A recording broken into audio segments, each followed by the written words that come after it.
And I just wanted to say here as well, I think one of the things that I like most about what you've done, Adriaan, is the storytelling to communicate and relate to our listener, to the patient, of how they can also find a relationship of the kind of pain that they're experiencing and to be able to remove the fear of it and realize they're not alone. But let's start off with just some simple definitions of types of pain.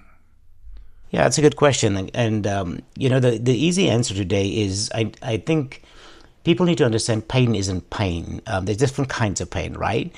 We often talk about pain in a linear fashion, where we talk about things like acute, subacute, and chronic, because it's tied to duration. If pain lasts a certain amount of time, we call it acute. And if it lasts a little bit longer, we call it subacute. And then there's a definition that if pain lasts more than typically 3 months, we call it chronic. And that's okay. But I think the cool part about your question is that we can now take a pain experience and basically try and get a better understanding where is the information coming from that gives us the pain experience. So nociceptive pain, which is a fancy term for just saying it's our tissues, right? And the garden variety, you sprain your ankle, you walk out to your car, you sprain your ankle.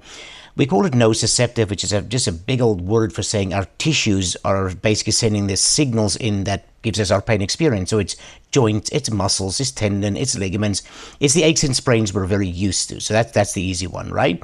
And the nice thing about nociceptive pain is you know it, I know it. They tend to respond really well to the traditional treatments.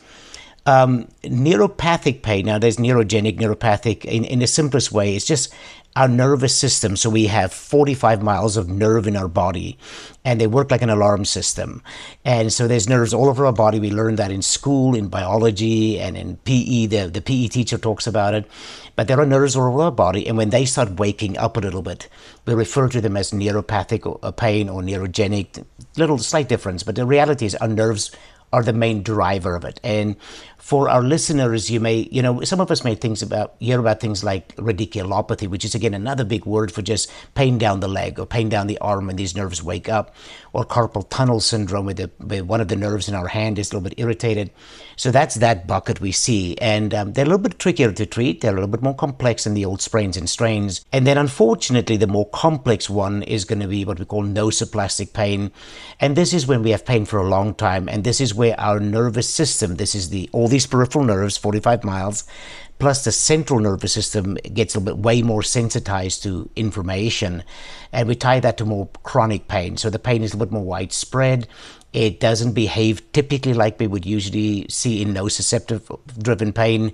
It's just more complex.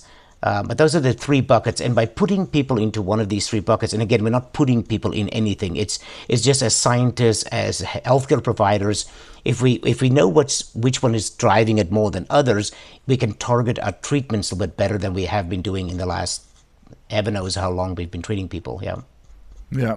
And I guess maybe a good question is, why do we have pain? Pain protects. I mean, think about it, right? Without pain, we'd be in trouble. There is actually, unfortunately, a medical condition where people cannot feel pain. It's very rare. There's about 12 or 14 people in the world that have it right now. But you and I mean, Brent, if I break my leg, I need something to tell me go get some help. Pain is there to protect us. Pain is a protective mechanism. I know we don't like it. Nobody really, I don't think most people don't like it. But it's there to tell us you broke your leg, go to the emergency room. You stepped in a nail, go get a tetanus shot. But when pain does its job almost too well and too long, which we tie to persistent pain, then things are not fun. I think if I was a person in chronic pain or persistent pain today, and some guy with a funny accent on a podcast and saying pain is a good thing and it protects you, I would probably want to punch him in the arm because you live with it every day. But without pain, we'd be in trouble. That's the thing. Pain is a beautiful protection for us. And I mean, people, like you said, that very small percentage of people in the, thousands of a percentage that do not experience pain don't live very long either. Correct. They unfortunately don't. Correct. Yeah. Yep. And I think that, if we unfortunately live in a society that has an expectation, Adriaan, of not having pain, like we should not have pain. And I think that just having some of this basic education of what pain is for and why we have pain. And as you said so eloquently, it's just like it's a protection mechanism. It protects us. It forces us to take action. Another question that I always like to answer, and I'd love to hear your thoughts on it, is pain in any way indicative of the amount of tissue damage? Like, is there a direct correlation, or does it, fluctuate based on the person, the experience, the belief models, etc.? Yeah, I appreciate that soft toss.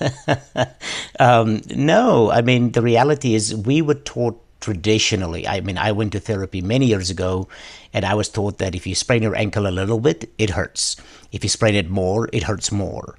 And if you sprain it really bad, it hurts a lot more. And that's not true. If you think about, for example, a paper cut, in the essence of a tissue injury, it's one of the most benign, horrible things, but it's one of the most horribly painful things you've ever had. So it's way more complex than that. The reality is tissue health and pain is two different things. There are people with beautiful, healthy tissues on scans that hurt really bad. And there are people with yucky tissues that don't really hurt that bad. I'm in Iowa, and it's harvest season right now, and I can tell you there's farmers out there with some really yucky tissues right now for harvesting.